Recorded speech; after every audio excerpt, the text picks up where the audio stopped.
serere momsi.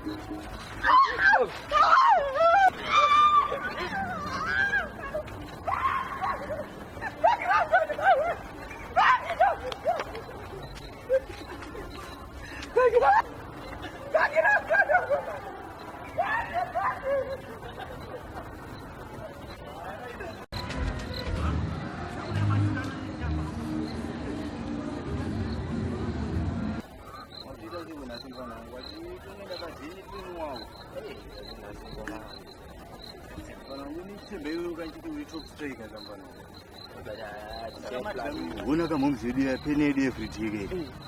Watita siku mfano. Ndazi abana sine chingwa banguma. Abenda doro wane gumba shamari ga. Twita singuma. Tete kiri mfano.